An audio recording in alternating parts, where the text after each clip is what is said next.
Na moja kwa moja kutoka katika kiwanda kinachotengeneza ndege za Kitanzania aina ya Skyleader. Leo tuko katika wiki ya zoezi la flight demonstration. Na kama unaweza kutazama hapa kwa mara ya kwanza, mkurugenzi wa mamlaka ya usafiri wa anga Tanzania, Bwana Salim Sangi ameweza kufanya safari yake ya kwanza akiongozwa na rubani Engelbert Sengati, rubani ambaye ni wa kwanza wa Kitanzania kurusha ndege za aina hii Skyleader. Habari yako kiongozi? Nzuri kabisa. Shikamoo. Mara ujambo. Jambo. Tueleze kwa ufupi experience ya flight ya kwanza kwa kutumia ndege hizi za Skyleader 600 ilikuwa vipi kwa upande wako? Kwanza nishukuru kwanza kwa nafasi niliyopewa. Leo tumefika wajumbe wa bodi ya mamlaka ya usafiri wa anga. Kuna ambao walishafika awali lakini leo wamefika wote ili waweze kushuhudia kiwanda hichi kinachotengeneza ndege hapa Morogoro. Na kwa sababu ndege hizi ziko tayari sasa, na wanasema hata wateja wanaweza wakaanza sasa kuzinunua, tuliona sisi wenyewe tufike hapa na mimi mwenyewe nionyeshe mfano kuweza kupanda ndege hii na kuweza kufanyiwa test na rubani ambaye tuko naye hapa. Kwa kweli kwa experience niliyoiona na ndege ambazo nimewahi kuzipanda, ndege hizi ni nzuri kabisa.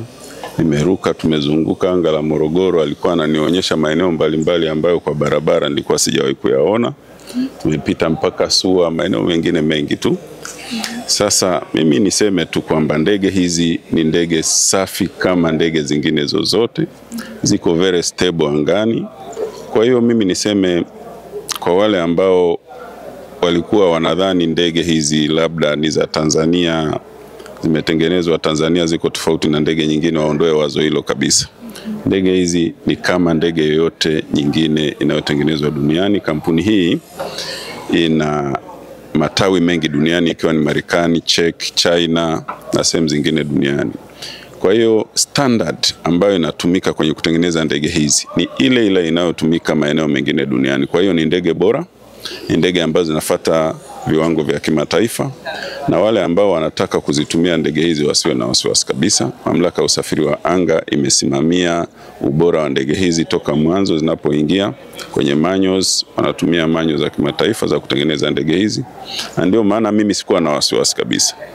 Nimepanda, nimewaonyesha wenzangu mfano, na mjumbe wa bodi mwingine Dr. Bundara amepanda, amekwenda, amerudi salama.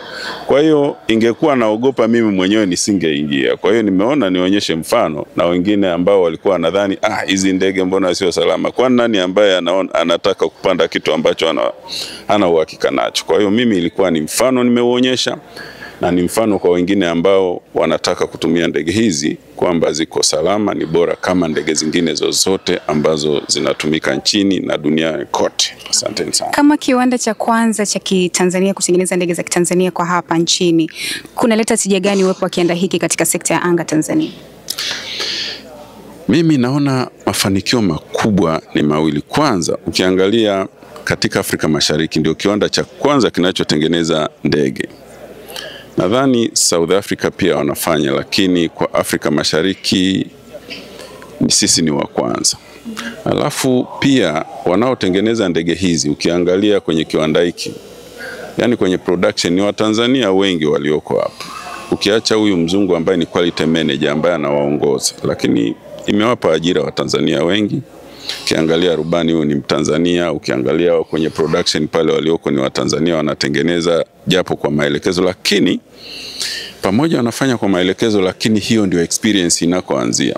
Baadaye utakuta ni Watanzania wenyewe wanaendelea kutengeneza hapa. Kwa hiyo tunapata Watanzania ambao wanapata ujuzi, na huu ujuzi naamini kwa miaka mingi ijayo watautransfer kwa Watanzania wenzetu wengine.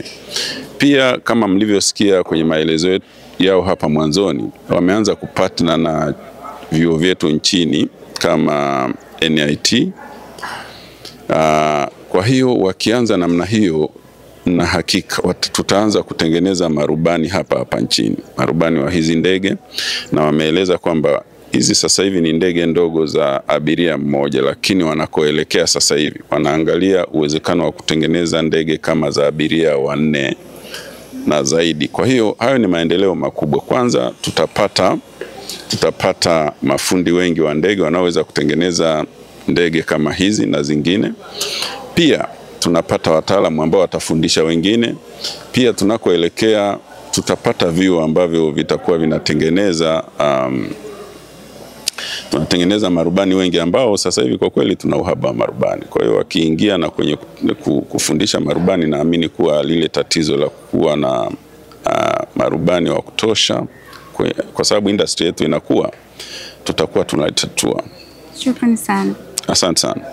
Na kama ulivyoweza kumsikiliza mkurugenzi wa mamlaka ya usafiri wa anga Tanzania TCAA Bwana Salim Msangi ametueleza mambo tofauti, lakini pia amegusia swala la partnership walioingia kati ya Airplanes Africa Limited, kiwanda hiki, pamoja na vyuo vya urubani kama vile NIT, chuo cha usafirishaji nchini Tanzania. Tutafahamu mengi zaidi kwa hapo baadaye, lakini kwa sasa hivi tuache zoezi la flight demonstration liendelee kwa sasa.